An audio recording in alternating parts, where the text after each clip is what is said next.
என் மனதிற்கு பிடித்த ரிஷபராசினியர்களுக்கு இந்த 2026வது வருடம் இப்படி இருக்க போகுது. எங்க இருங்க வாழ்க்கை தான் தேடுறேன். யார்ல இருப்பீங்களா? ஹீலிங் பலூன் இல்லாம யார்ல இருப்பீங்கன்னு சொல்லலாமா? அந்த அளவுக்கு ரிஷபராசிக்காரர்களுக்கு இந்த தடவ சிறகுகள் முளைக்க போகுது. எல்லாரும் தேவதைகளாகவும், தேவ தூதர்களாகவும் மாறக்கூடிய அளவுக்கு இந்த தடவ அப்படியே செம்மையான லக்கி சைன் கிரியேட் ஆறதுக்கான சான்ஸ் 100 விழுக்காடு இருக்கு. கிட்டத்தட்ட இத ஒரு 2 கேட்டகரியா பிரிக்கலாம். ஏன்னா, பெயர்ச்சிகள் தான் தீர்மானம் செய்யுது இல்லையா?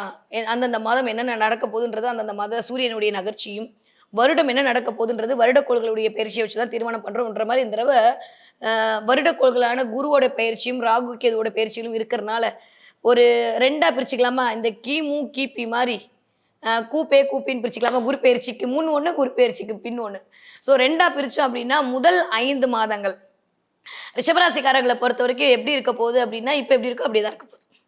ஸோ கொஞ்சம் வந்து பண விஷயத்தில் கவனமாக இருக்க வேண்டிய காலமாகத்தான் இருக்கிறது. ஓகே. கொஞ்சம் ஹெல்த் ரீதியாக இருக்கக்கூடிய அ அந்த பேக் பெயின் L1, L2ல பிரச்சனை வர்றது, முட்டில பிரச்சனை வர்றது, அதே மாரி கொஞ்சம் வயிறு சார்ந்த ப்ராப்ளம் இருக்கக்கூடிய விஷயங்கள் சரியாக போகுது. ஓகே.